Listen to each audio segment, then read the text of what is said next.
baby. Man, I feel like 5 times more alive than I did yesterday. Wow, so 5 times. That means at 5. Yeah, I'm at 5. What is up, everybody? Welcome to the DNBA show.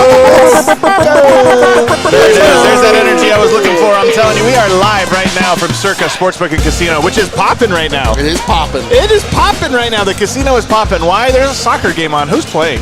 First off, it's called football. Oh, I'm sorry. There's a football game on, bro. Spain is the Euros. Is this a tune-up game or something? No, this is a final. Oh, this is a championship game. Oh my God, you got to be kidding me. I was wondering why it was so popping in Circa. But while we watch that game, we're going to be talking to you guys about your Denver Nuggets. They have a game coming up tomorrow against the today against the Toronto Raptors. Days running together out here. It's bad times. It's really bad tough times. We're going to talk about, is this the end of the road for Pickett? Is today a must-win game for him? Wow. The first ever must-win Summer League game. We're also going to talk about Calvin Booth had some very interesting comments about Jamal Murray and his extension that we'll go over. And later on, you guys asked for it.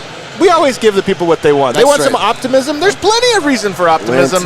We're going to go over all of that today. Superstar Dev is in the house. Circa, this is the place to be right now, and it looks like everybody's here. Everybody in Vegas is in here, and they're ready for this football game. Let's go Spain, I guess. You guys, when you watch a movie, like a funny movie at a crowd where everybody's into it, laughing, it makes the movie funnier. Yeah. You watch it like a big game here, it's packed. There's like a good energy in here. Oh, yeah, dude. I know. Yeah, dude. D-Line Co's here. He agrees. That's right. England is playing, and as I've mentioned on Twitter, my lumpy, weird, soft-toothed gene pool is pulling for England with all of my heart. Explains so much. Some bangers and mash for my guy over here. And then, rounding it out, the Irish one, Brennan Vogt. What's up, guys? Just feeling great. I feel tremendous. Last night was a real switch for the fellas. I think it's going to be a great day. Wait, last night was a good day? Great night. Oh, yeah. I was away from the group. That's why they had so much fun. The Nuggets play later on today. They got the Toronto Raptors. So let's start there. I'm going to give you guys the scouting report on the Toronto Raptors. Okay. So they killed the Oklahoma City Thunder yesterday. They are on the second night of a back-to-back. So factor that in. Factor that into your bets. They beat the Thunder last night 94-69. Jesus. Ooh. An absolute beatdown, and a beatdown in particular, a defensive beatdown, right? They held them to 69 points, and they play 4 guards. They go with Jacoby Walter, who's their 19th pick. He's kind of a KCP comp, if you guys know, 3-and-D type player. They have Grady Dick. Thanks for that. And Achai Abaji coming back.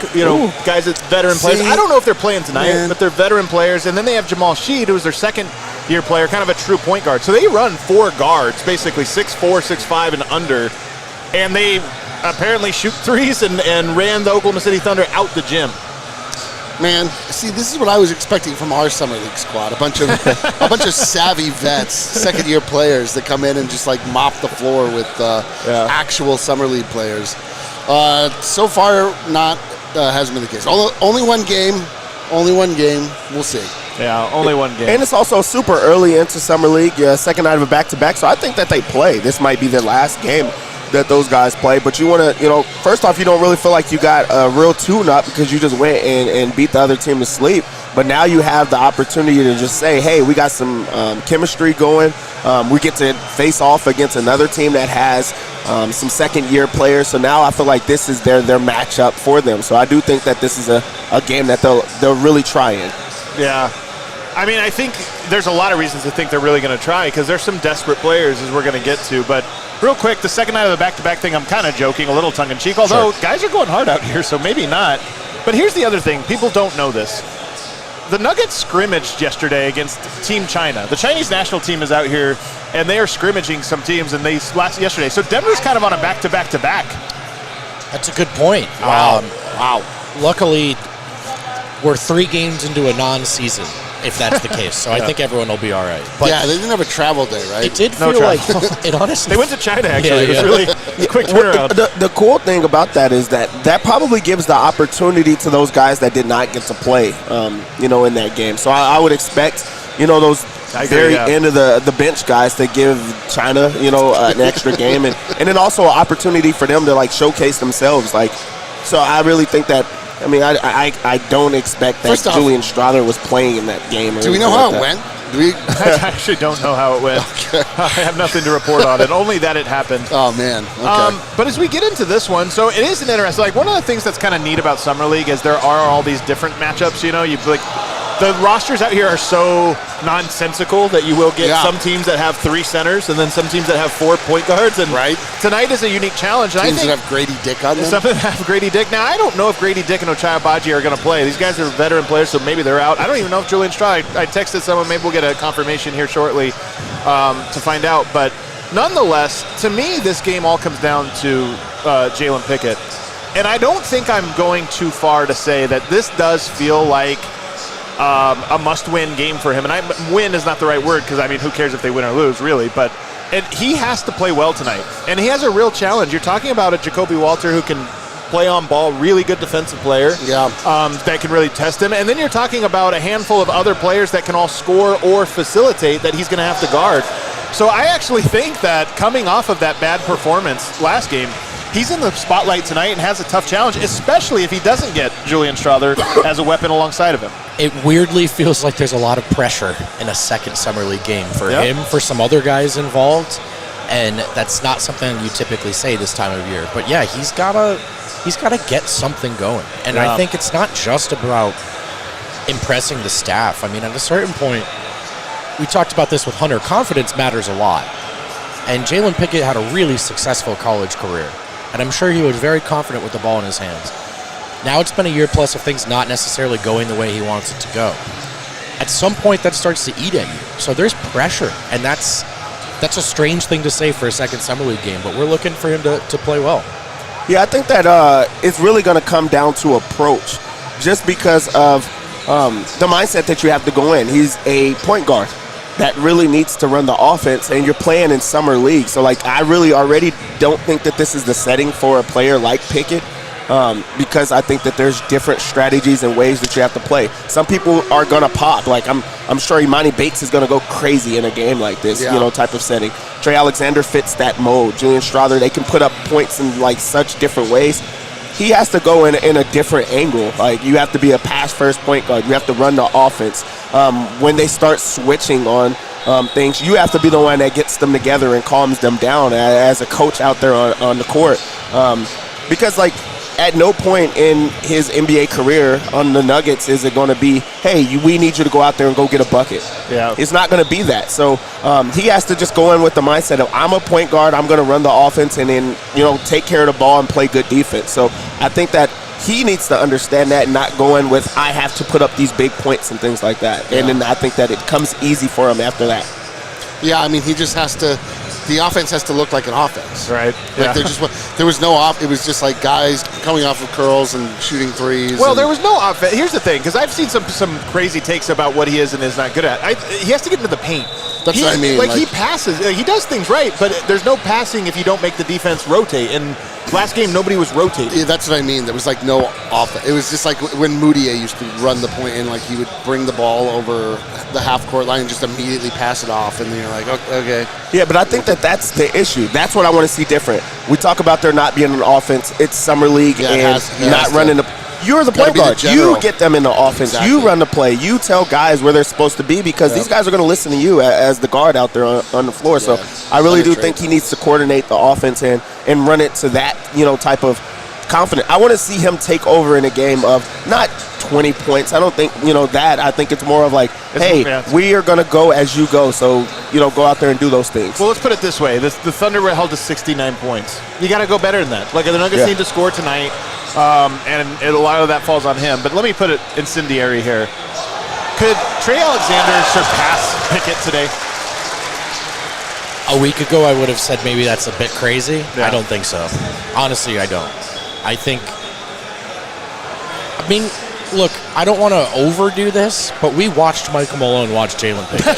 That's so true. Like, it was not subtle. This is the real It was thing. not subtle. Like, that's honestly informing most of my opinion. And then Trey looked pretty good, man. Trey looked good. So, yeah. I'll tell you what. I don't think, as much as people like Trey, wouldn't be thrilled about that either. Like, trying to figure out Jalen Pickett or your two-way point guard for the backup point guard spot for a contender, perhaps rust still happens, but until it does, neither of those situations make me feel super confident.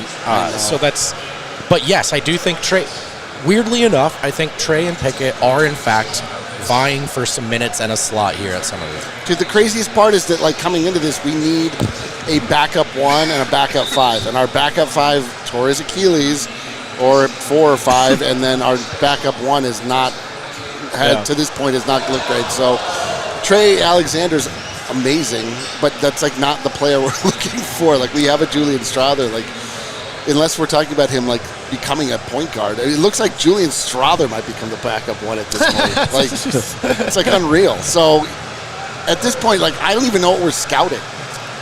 Yeah, I think that, again, it's how you look at it. And you just touched on that point is, it depends if Trey Alexander wants to be the point guard or if they want Trey Alexander to be a backup point guard or like to fit in on that, because I think that he has a perfect situation that he's coming into this game with.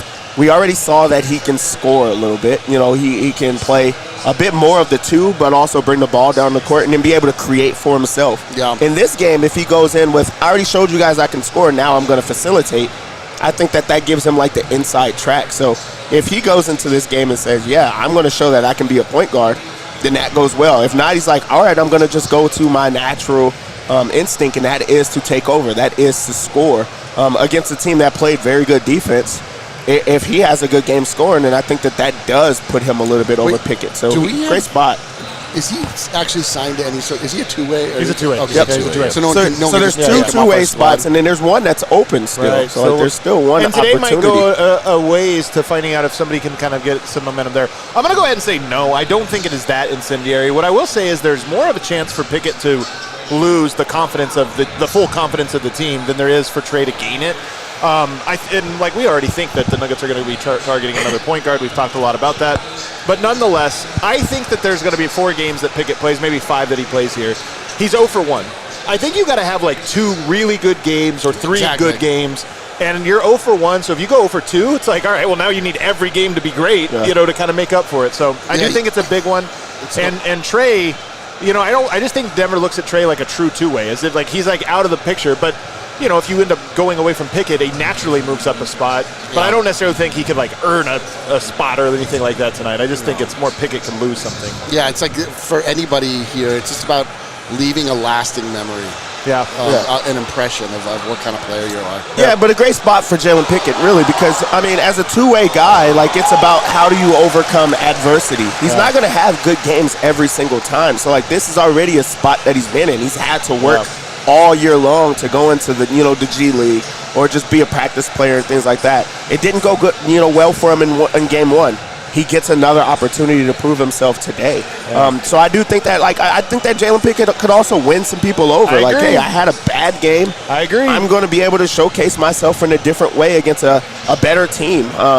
Maybe we're in better situations. Maybe he takes that as a reflection time of, okay, I just need to play better. I need to play looser. I do think that we'll see a Jalen Pickett, like, type of bounce back type of game from him because, I mean, that's a player that they really have believed in. It's time for him to show it. Yep. All right, let's take a break. On the other side, we'll talk about Hunter Tyson, who also has something to prove. And there's a new addition to the Nuggets that I think will make a debut tonight as well. We'll talk about that and how it might change things tonight on the other side. This show is coming to you live from Circa Resort and Casino, our headquarters, our fortress away from home. Dude, it really feels like home. Like we were like out and about, then we came back and I was like, oh, finally I'm home. There's DNVR, CHGO, PHOI, there's how many days have we been here, guys? 3 days? I've taken 14 showers. Yeah, me too. Great showers here at Vegas' first ever adults-only casino. I'm 2 showers resort. deep today. I took one when I first woke up, and then Dev and I went and hooped already this morning. Took one right after that. It's not the only selling point. They also have the world's largest sports book. It's where we're hanging out right now.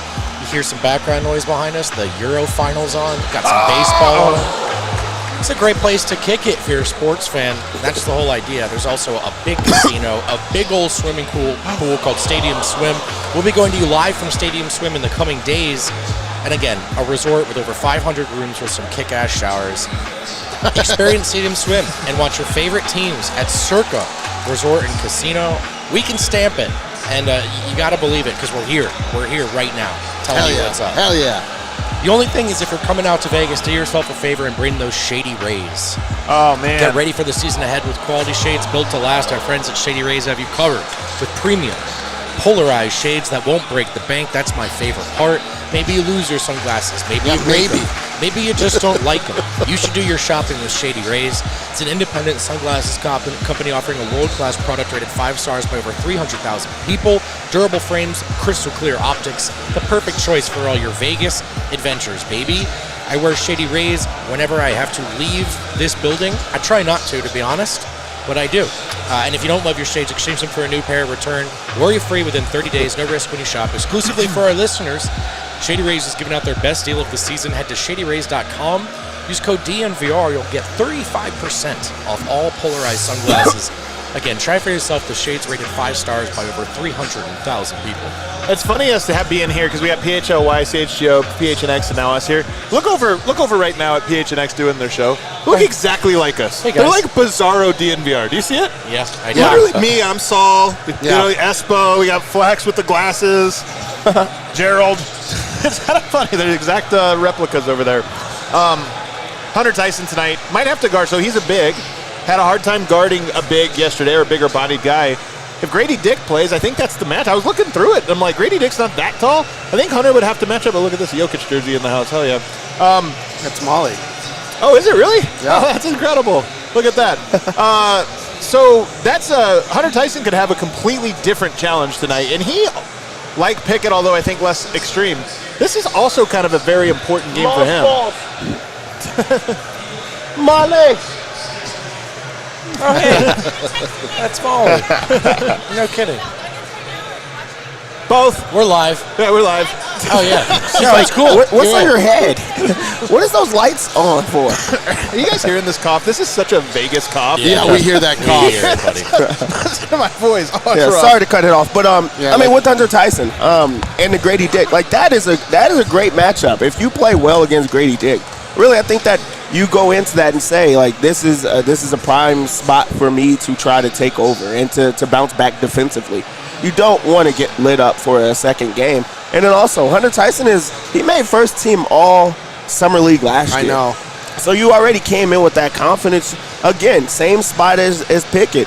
I let the team down. We lost the game because, I just was not enough. And I'm going to be better. We talked to Hunter Tyson after the game. And, I mean, he took a little bit of like, I could have done better at this. I could have, rebounded better. I could have took care of the ball. I could have took some better shots. So, like, he understands the type of situation that he's in.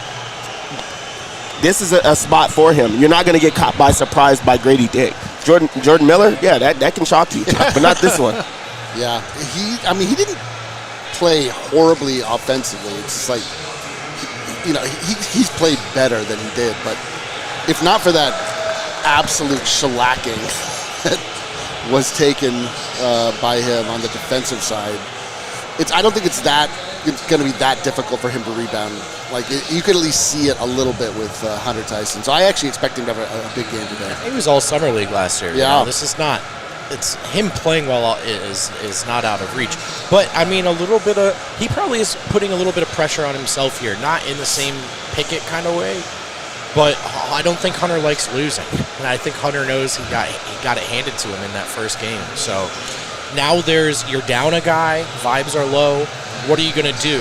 And I think Hunter is A, a competitor, and B, one of the leaders on the summer team. So he's probably expecting a big game from himself, and I think it's fair to expect a decent one from him tonight. I'm going to go ahead and go out on a limb and say I think he has a good game tonight.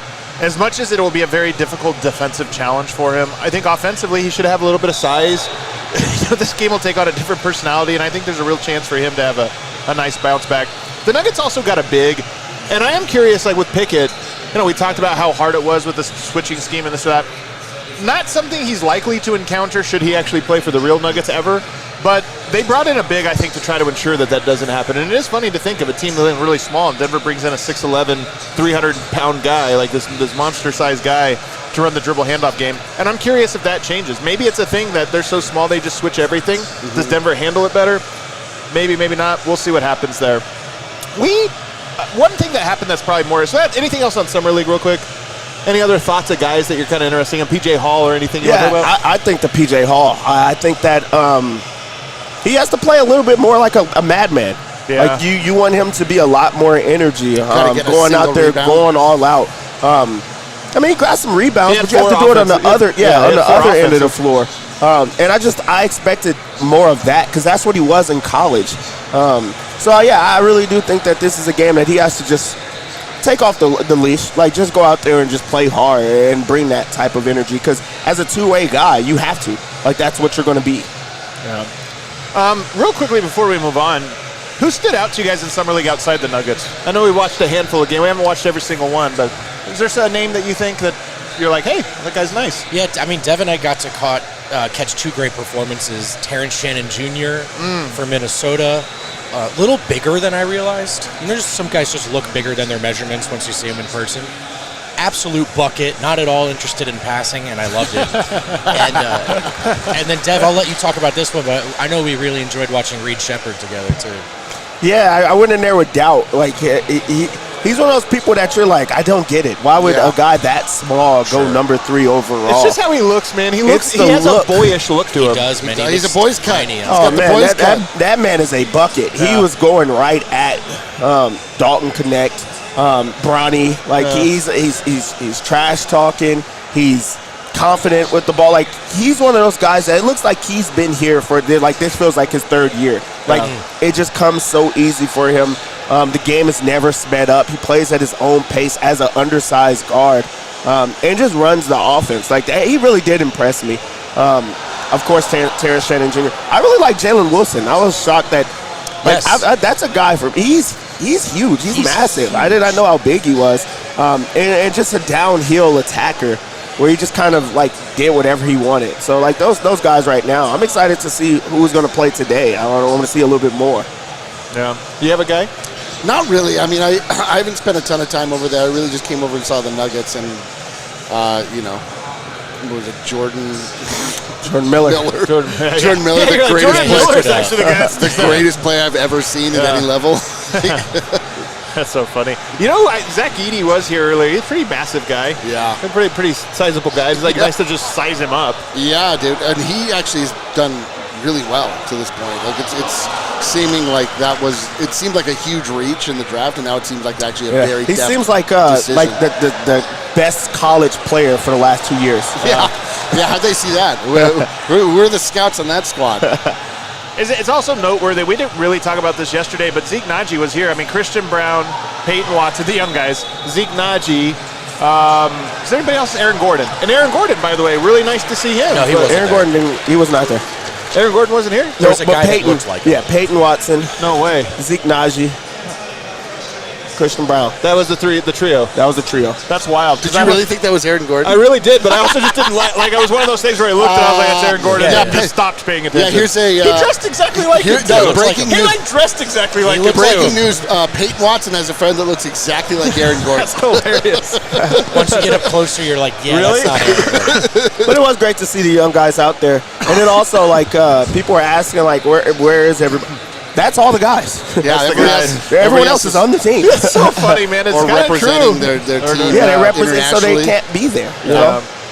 I did think, just real quick, important for Zeke to be there. Zeke should be at all of these things. I think Zeke just getting time in with his teammates and his coaches. And I do think some of what you hear about Zeke is he's a little more quiet and reserved. Yeah. And, you know, in a strange way, I wonder if that can help hold a role player on the bubble back a little bit. I think 100%. I actually think this is a massive deal. Yeah. And I think it's a massive deal for Pickett, by the way, too. He has a Zeke Naji personality. Just a very quiet guy.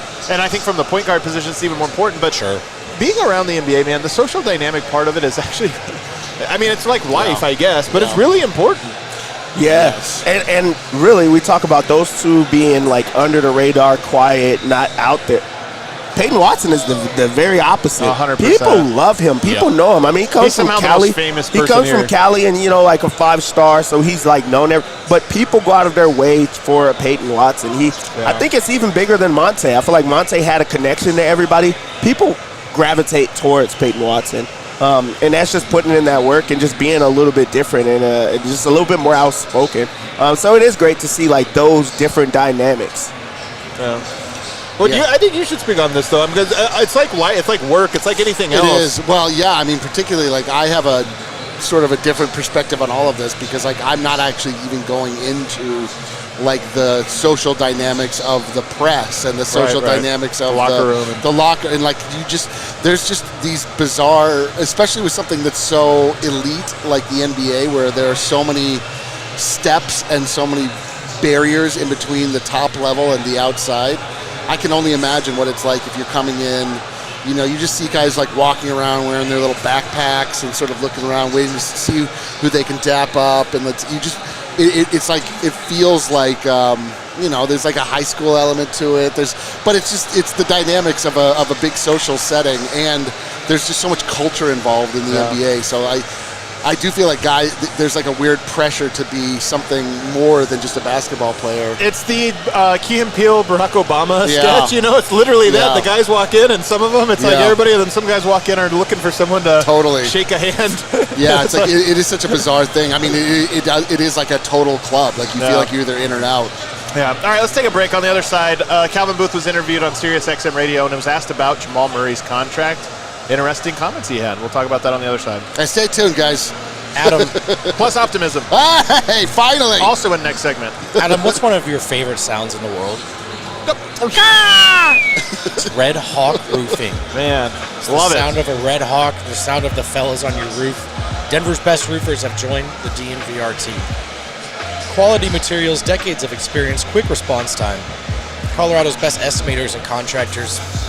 Huge DNVR supporters. I'm a little disappointed I haven't run into them organically in Vegas yet. I just figured there was a chance.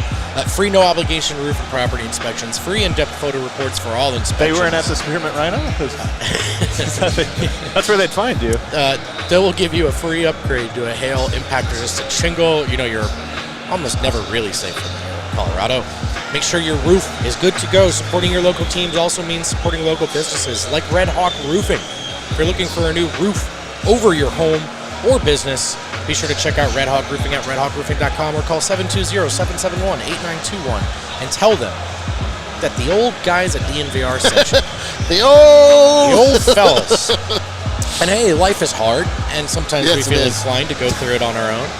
And you shouldn't. Pay attention, are you okay? No, hold on. I need to hear this. Life is better with someone that you can talk to, especially if it's a professional. Talk therapy can go a long way to helping you confront what you feel is holding you back, what you feel is keeping you from being your best or happiest self, whether it's just internal, whether it's about you and someone else or a relationship in your life. Sometimes talk therapy is the answer. Become your own soulmate with BetterHelp. Whether you're looking for one or not, visit betterhelp.com/DNVR today. You'll get 10% off your first month. That's BetterHelp, HELP.com/DNVR. Help.com, that's a good one. All right, are we back? Let's talk real quickly. Let's play that footage. Oh, yeah. Jesus. Let's start that again. Let's start over. Kaylee, you ready to play the clip? Calvin, one of the players we talked about a lot this offseason we're watching is Jamal Murray, your star guard, playing for Team Canada. What can you tell us about the status of negotiations or the team's interest in potentially re-signing him to a contract extension? I mean, Jamal's been a staple of our program for the last 8 years, essentially, right? So obviously we're very interested in getting something done with him. The Olympics are, you know, a big deal, and I think, you know, having him focus on that, get through that, and when he gets back and that concludes, I think it'll be pretty easy. I don't think it'll be much of a negotiation. You know, and you said at one point last year at the end of the season, I guess, that when he's in shape, he's a different beast. What did you think about his conditioning this past year, and how much of a concern is that in contract negotiations moving forward with him? Well, I think cumulative fatigue is always a factor, especially when you play all the way into June for the first time. So I don't think it's fair to really, you know, try to evaluate his conditioning through that lens. I think guys have to experience it, as Eddie knows, like playing that deep into the season and playing those kind of minutes and carrying that kind of load. So I think, you know, he's been good from what all I hear in Canada's practice. He looks good and in shape. Obviously, in that scrimmage the other day, you know, they got up and down a little bit. It was just an average game for him.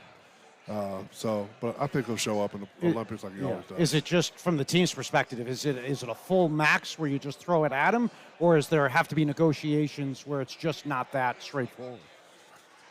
Yeah, I mean, I think that's between, you know, Jamal's representation in our team, but, you know, we look at Jamal as a star player. So when you look at him like that, like, he's probably going to end up getting what he deserves. So. Alrighty, so there you go. There's his comments on it. He was asked directly. I feel like this is one of those stories that started to pick up some momentum over the last little bit. So now he gets asked by SiriusXM. Here's my read on what he had to say, because I've said that even like Jamal Murray was asked the other day, and he was almost taken aback by the question of like, what do you mean? Of course we're, you know, like, yeah, I'll get to that when I get to it.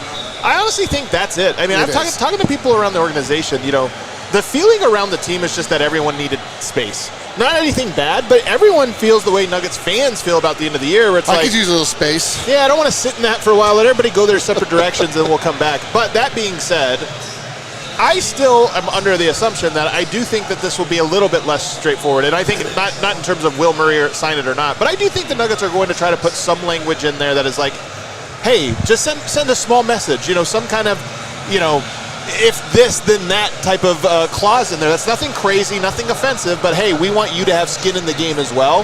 But I think it's something that they don't anticipate will be offensive or anything like that. Yeah, when I saw that, I was completely disarmed by the entire narrative. Yeah. It really does. I mean, these guys are not in the state. They're not in the same part of the world. Like, I don't think you'd want to just send over a DocuSign and be like, hey, you know, get this back to me. They want to, you know, like, they're committing to one another. This is a true marriage for both Calvin Booth and Jamal Murray. Like, their wagons are hitched to one another.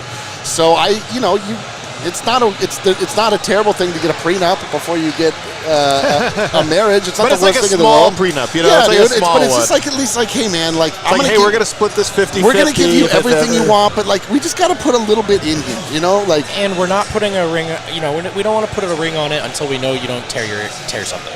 You know, that's a big part of it. But also, thanks for putting a ring on it earlier for us. But also, I think that there's like a little bit more of the timing of they're not in the same place. So like you talk about the DocuSign. If there are any stipulations, you want to sit there and talk to your agent and get the time of like, hey, why did they say this, or what does this mean? Or, even if there's not a stipulation, I feel like there's like, hey, even let's say the scenario, no stipulation, full max. Hey, we really, you know, it all comes down to this next contract, like how you perform here, really, you know, even if it's just a conversation, it's important. And you just want to make sure that there's nothing there. You don't want to catch somebody by surprise and them not being, you know, in the same place and like really going back and forth.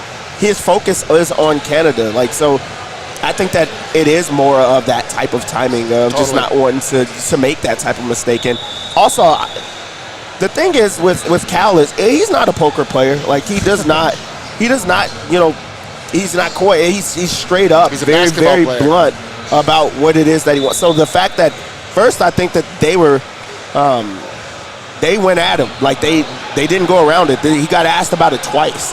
Yeah. Like, it was a different question, and it came right back to it. So I felt like at first, like, his guard was up because he knew it was coming, and then it came back to it again, just to like reiterate. So then I think that it was a little bit more honest, and it was like, hey, don't worry about it. We're going to make that happen, and I don't expect there to be any type of back and forth, which kind of like tells you a little bit more of maybe there are not that many stipulations. And then he ended it with he's going to get what he deserves.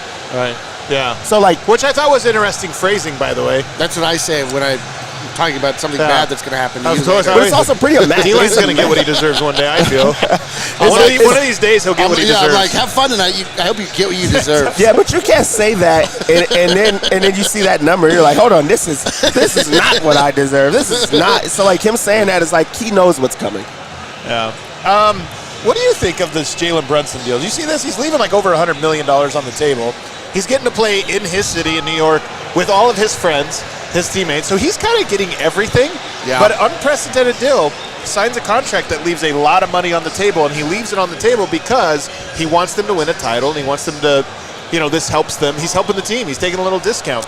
And it should be noted that the Knicks have a very interesting and unique front office with Leon Rose, former agent, very powerful player in this NBA world as their GM, and it's kind of I mean, we've seen this a little bit agent turned to front office person, but he is the LeBron of this, you know. In fact, he was LeBron's agent when he came in.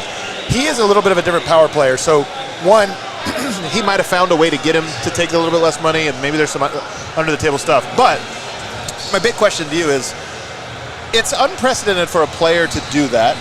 And then you look over at Jamal Murray. We've compared him to Jalen Brunson a lot. Who would you rather have between those two guys? Most people would say Brunson. Well, Brunson just said, winning's so important to me, I'm going to take a $100 million discount. Yeah, I mean, I do think there's something about the way that this works out with how much his future deals could be worth, like when he signs them. Sure. Like, he can still make a ton of money on the back end. Right. But it requires a lot of trust and maybe also possibly your dad working for the team. But outside of that... Well, I don't know, though. There's still a lot of trust. This could go belly up for Jalen Brunson. That's what it really actually could. Like Isaiah Thomas is sitting there going, I don't know, man. Yeah, I know, But I don't think that this will... I think unprecedented is the right word. And honestly, I'd be shocked if this influences the way other guys do their business. But yeah, it's unprecedented because it was not previously precedented to get all guaranteed money. Like it's like now this is like the new paradigm. And the numbers are so Yeah, astronomical, even compared to 5 years ago. Right, and he's not technically leaving it on the table. He's leaving it on the table, but it's still on the table. He's just thinking it's coming back. He's not taking as many years, which means but not again, as many. I know it's as just, a guy his size, though, that risk. matters. Because like think about here's what I mean. Jalen Brunson blows out an ACL. It's true. 4 years from now, he's already an undersized guard. Like it actually could mean something to him. He's betting on himself by betting on his team. Right. Like if the team actually achieves great success because of this sacrifice he's made, he could actually end up making a lot more because of it, like getting a better deal out of it and becoming more marketable, this, that, and the other. So in a lot of ways, it's smart, right? Because it is a team sport, and your success dictates your value in a lot of ways. So, I mean, I get it, and I actually in many ways applaud it because listen, man, the guy wants to win. Yeah, so that's beautiful. The NBA is it's a league that's built on pinky promises. Hey, it really is. It's a big pinky promise. We are going to get you. So it's like he's not leaving it all on the table, and I think people are saying how unselfish that is. His thing is, I'm going to get it back and then some. Just later on. But the point is, there's risk. There's a lot of risk, and he already talked about the Isaiah Thomas piece of it all. I mean, we saw that pinky promise get broken. Yeah. Brinks trucks are not pulling up, for these type of things. Maybe just to run him over. But also, what he just talked about with Leon Rose, I feel like that there's a guy that has found a back door or a loophole in the new CBA. Yeah, a side door in the new CBA. Just trying to make sure that you push that money off and get it back in different ways. Yeah. So I think that's just kind of trying to find those type of shortcuts. I think in a lot of ways, I think this could actually set precedent in some ways about how, I mean, it's the same thing when the market is set at a certain height, and it's like now that's the new market. Yeah. If you have somebody of this level of desirability for a team that will take a deal like this, it does actually put pressure on other athletes to be like, hey man, what kind of guy, what kind of teammate are you? Right. Yeah, but I'd be shocked if it has that ripple effect. I just think this is such a unique situation. It totally is. His relationships with buddies. the team, playing with his buddies, Yeah. who are also good In his city.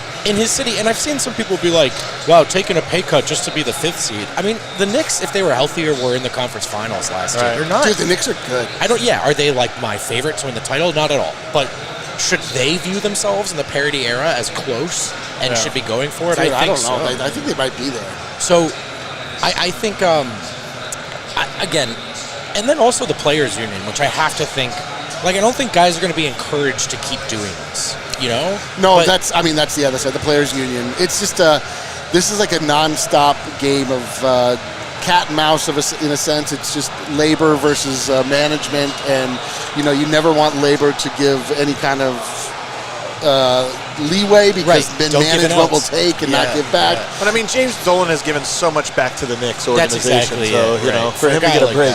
I think the other last thing about this, then we can move on. But the last thing about this is what guys make is actually a sneaky important part of the chemistry of a team. It's there's just nothing sneaky about it. And you can imagine Jokic taking a discount for a player. I mean, in another world, he could take a discount for a player, and then it goes to someone who's just not working hard or something else. And it's like, dude, I just gave up $100 million, and now you're over here not playing any defense. It can create those effects. It's an insane work environment. In normal work environments, it's extremely taboo to talk about how much you're making amongst your peers because, yes, it creates these weird stratifications, and it makes people feel bizarre. But it's completely public information in the NBA, right?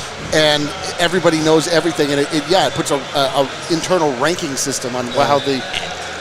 Go ahead. So, well, it just can go in multiple directions, too. Like, I've long thought we praise Porter for not maybe stirring up any drama about shot selection or not getting the ball or accepting his role. Yeah. Porter makes a max contract. Like, it's a lot easier to let I can shut up. If I don't have to do as much, not as much pressure, I'm okay with it. Yeah. No, we know that. Does we work with you? Yeah. All right, let's take our final break, guys, because I want to do a long segment 4 where we talk about the optimism around the Nuggets. I'm actually excited for this because, again, you guys said you want a little bit more optimism and things seem a little doom and gloom. I think it's more the fan base of this, but nonetheless, there is reason, and we were having dinner last night with somebody who said, I think this is going to be the best Nuggets team of the Jokic era, which would mean the best Nuggets team ever this upcoming season. I thought, you know what? That's on the table. We had dinner with Kale. That's right. We'll talk about that on He was the other side. enthusiastic. No break, by the way. All right, and we are back. So We're back, baby. it was a good, I was really hoping to cough during that break, you guys. Well, This is you tough. did. You did. All right. I'm going to start with reason number 1, and this is not a big reason. You guys hop on the sportsbook apps. You guys check out. You go to Circa. You walk down there and grab a ticket. And what do you find? Nuggets still have one of the best odds, second best in the NBA or in the Western Conference right now, and right behind Oklahoma City.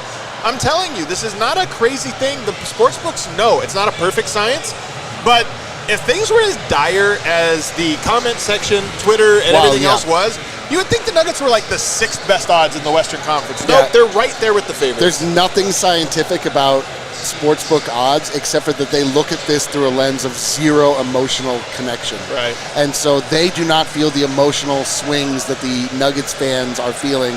And they know, they're like, what are you talking about the backup one? You have Jokic. Like, what are you talking about? Yeah, And there's advantages that you can create with a good bench and just guys that can come in. But at the end of the day, when it always comes down to is stars and your starting 5. And when Denver is playing and everybody's at their best, I'm talking about on every single team. Yep. They have the best starting 5 in basketball. And even interchanging a KCP with Christian Brown, you still have the best starting 5 in basketball. It just looks a little bit different. And there's like advantages there. There's disadvantages there as well. Like, I just think that there's give and take. But also, when you have Nikola Jokic, it just goes a different way of having the best player in basketball and him playing at a great level. Like, I wonder if the sports book, we haven't looked, but I wonder if there was better odds when they seen how he looked, in that friendly. I love that. Because it's like, hey, he really is still that damn good. And you have him in his prime, and you still have the starting 5. I'm going to go one further, Vote. I think he's better. Like, here's the thing about Jokic. Talent-wise, I don't know if he'll be better than he is now. I hope he'll stay at the same. Maybe he gets a little better 3-point shot. I don't know. Yep. But here's the thing. Mentally, emotionally, leadership-wise. He's in his villain stage. And I honestly wonder if there is something to this last season turning something in Jokic in a positive way where it's like, no, man, this stuff comes and goes fast, and I'm not going to let it go. I think we might get a Jokic that is more prepared for this situation than ever before. So I've thought a lot about his quote in the postseason that winning is a lifestyle. And the next quote of, I don't ever want to, I was here when we were losing, and I never want to go back to that. Right. Yep. And that kind of displays something Vlatko has told us about on the show and otherwhere, where like Jokic has a lot more of this in him than is necessarily on display. It's not always external, it's not always outward, but he really doesn't like losing. He really doesn't like coming up short. And no matter what he may or may not think about what everyone else should have done better around him, I do think for Jokic, the process starts with, like, what do I do better? Yeah. How can I be? I'm not letting this happen again. And I think Jokic has more of that in him than we think, because he's not barking, right? He's rarely talking trash, but I do think he hates losing. And But I think more than we see, but I think it might burst out of him this year. I kind of agree. And I love this idea. This is a complete podcast take that's rooted in almost nothing. The beard feels very villain era. I love it. It feels very like F this. A lot of people are saying this, by the way. Not like us, like we're talking to other people that were kind of commenting on it. Yeah, dude, Is this your villain phase? Yeah, exactly. No, I think there's something to it, man. I don't know. There's just like, if Jokic just had a little bit more of an edge, it would be such a strong kind of subplot to the season that would carry me all the way through and have me locked into every second. It's all we need, man. We just want Jokic in FU mode. If Jokic goes into FU mode, it's Like, what are we supposed to do? What is the league supposed to do? We just watched him go through the chest of Wembanyama and Gobert. Like, if you are talking about two players that you would expect would most closely mirror what Minnesota did, obviously Gobert was part of that, and then you add a taller guy than Karl Anthony Towns, and he laid waste. Yeah. It was done with anger. It was a beautiful thing to behold. No, I mean, like, if you're saying, like, who should you hitch your wagon to, and angry Nikola Jokic is one of the options, like, that, pick that. Yeah. I don't think it's, not to, like, disagree. It's not that it's the edge, because I do think that he has. It's the outward edge. It's the purpose behind it. Of, like, right now he's like, I'm playing for Serbia. I'm playing for my home country. I'm going to play a little bit harder. I think that if he brings that into the year of, like, finding that extra purpose, it just becomes a little bit different. And I think that losing in the way that they did, I think that gives that to you, where, okay, we're back to, going after people. We're back to showing, like, I am the best player in the world. There is nobody that can hang with me and is as good as I am. And then I'm going to bring everybody else around me. Like, I think that what goes with that. And he's going to have a younger team. So I think that it comes with, like, okay, they're going to rely on me. They need me to, like, step it up a bit more. I think he takes that on. So, like, I really do think that there's a villain-like phase to him, like that. I'm just going to be better. You know what's funny is that Christina saw Jokic with his beard, and she was like, "Oh, he's been away from Natalia for a while." That's probably it. It actually is probably that was her entire read on the situation. Yeah, I think she is actually correct about this one. I will say, whenever I see the people that are like, Jokic needs to demand a trade or this or that, I always think, like, you guys would really enjoy rooting for Joel Embiid. Yeah, you know what I mean? Man. Imagine if Jokic joined Team Slovenia. Yeah. Oh, they'd be so good. There's got to be other Serbian. Do that. Like, the Serbs are letting him down. Dude, I've always thought the Serbs are wasting his prime. If he could team up with Jokic, with Luka. We're kidding, of course, but I always think this where people are like, how lame of Kevin Durant to go to the Warriors. That's so lame. Jokic should demand a trade. You're like, guys, it's the same thing. What are you doing here? Like, Jokic has a hand in all of this, and this is what I'm talking about when I say that Jokic can go another level. I think one of Jokic's flaws is that he doesn't always feel responsible for everybody else. And I think to be the best player, you do have to feel responsible for everybody else. Like, that guy's not playing to his best. He's leaving it on the table. What do I got to do to now motivate him to get him up to that level? Like, what's my level of involvement in calling him out or whatever it takes? And I mean, he might be fed up with it. I just think that's on the table. I also think this. Jamal Murray, we talked about internal and external motivation and all, what does it take for him? I think he has a lot of motivation right now. Yeah, if he doesn't, it's very scary. But I think he should have a lot of motivation going into this. I think that's the most optimistic point of this whole offseason. He did not perform to his caliber of being Michael Jordan in the playoffs. Right. But not only that, he didn't play to Jamal Murray's liking. It's not even that level of you have to be the best, and we've seen him be, one of the best players in the world when it truly matters. But I didn't even play up to my standards. I do think that he comes in with a different approach. Maybe he takes the regular season more seriously. Maybe he takes his conditioning more seriously. Maybe just like, I'm going to take over. I'm going to find different ways to elevate my game. So I think that's the optimism. When Jamal Murray is motivated, that's a new level of being, one of the best players in the world. So I think that he comes into this year just ready to prove himself. And if you come into the year ready to prove yourself with a new contract, that's the backing of the organization as well. Like, hey, we were with you when you were at your lowest, when there was an injury. We're with you now. We were not going to go off of you. We believe in you, no matter what. And I really do think that intrinsic motivation and an outward, like, everybody else believes in me as well, that can I think that pushes you a little bit more. So I do think that we see a pushed Jamal Murray that's just going to be a little bit better. This is the year of Murray. Have you guys ever heard that? The year of Jamal? This is the year of Jamal. Oh, we're just a year delayed. Yeah, he's just got to get in better shape, man. Jamal's the best, and he just needs to be. He just needs to show it. Like, he's got the skill, and he's got the attitude. He already displayed it. That's the thing, is that, like, he already showed us what he has. It's just like, can you get there again, and can you be there consistently?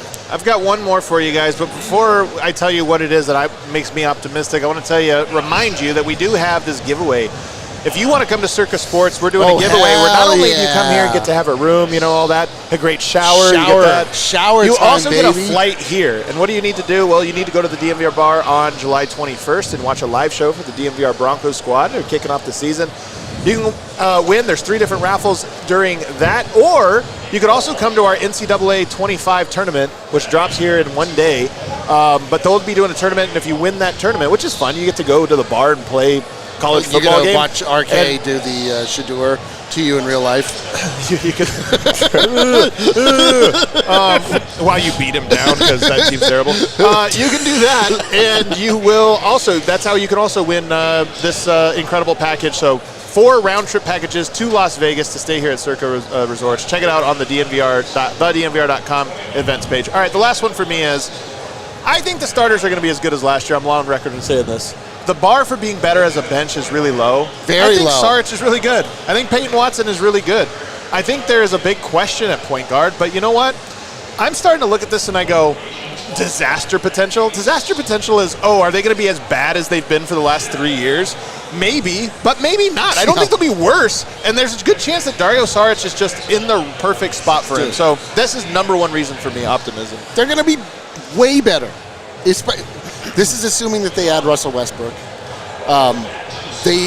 There is much reason to be optimistic about adding those 2 players, along with having Julian enter the actual rotation, along with Peyton Watson having another year of development, and getting Vlatko back, and imagining Vlatko to be at some level the guy he was before he went out and tore his Achilles. It was his Achilles, right? Or was it his, whatever, before his injury. There's a lot of reason to think that this bench could be a lot more dynamic and bring a lot more success to the Denver Nuggets and put a lot less strain and pressure on the starting lineup. Like, I truly think, I mean, we are in like a truly like bummer stretch here. We've got nothing but like bad news for the last like 2 weeks, but it's fake. The summer league portion of the year is a fake time. It's not real. And I don't know, man. I don't know if I'm quite with our dinner guest last night to say that this would be the best team. Shout out to Mark Fine, by the way. Just an incredible fan and friend of the show. Absolutely. Had dinner with him, and he said, I think this would be the best team of the Jokic era. And it's not that crazy if you think about it. It's really not.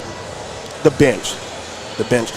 Really, I think that it's like the uncertainty from last year. There was just so much of, we don't know what we're getting. You also had those young guys that were still very young and not, showing themselves, and then you rely on them later on in the season or when people get a little bit tired. I think that this year there's a new approach of, hey, we have to see what we have early on and we have to stick with it, just because we don't want them to be so fatigued at the end of the year. I think that does something for you of like, I'm going to get these minutes throughout the year, even when things are going bad, because we saw what it looked like when Denver's bench was good.